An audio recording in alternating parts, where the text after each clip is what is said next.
তো সবার প্রথমে আমরা চলে এসেছি মাঝেরহাট স্টেশনে। দেখতেই পাচ্ছেন কি বড় স্টেশনটা। এবার আমরা যাচ্ছি আলিপুরে একটা জায়গায়, এটা সিক্রেট জায়গা, আমি বলতে চাইছি না, কিন্তু দেখা যাক পরে আমি দেখবো বলবো কি না। তো এই জায়গাটা দেখতে পাচ্ছি আমরা পৌঁছে গেছি। এখানটায় আমাদের একটা কাজ ছিল আমার বাবার, তো এখানটায় আমাদের কমসে কম 2 ঘন্টা টাইম লাগবে, তখন আমি ইন্তজার করে নিয়েছি বসে বসে বসে। তো কাজটা শেষ হয়ে যেতেই আমরা চলে যাচ্ছি আলিপুর জেলে, অর্থাৎ মিউজিয়ামে। দেখা যাক ভাই, খুব মজা আসছে আমাকে যাওয়ার জন্য, এক্সাইটিং আছি, এক্সাইটিং নয় এক্সাইটেড, সরি।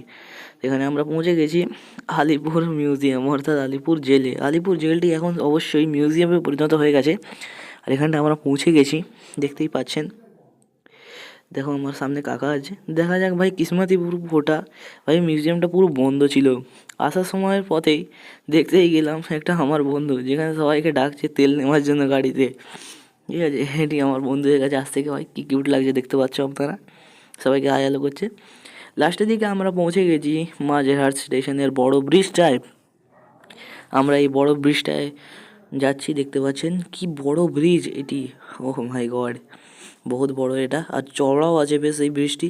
জানি না এত চওড়া কেন বানানো হয়েছে, অনেক লোক যাতায়াত করে হয়তো, কিন্তু এটা দুপুরের টাইম, এই জন্য হয়তো এখন বেশি লোক যাতায়াত করছে না যেহেতু।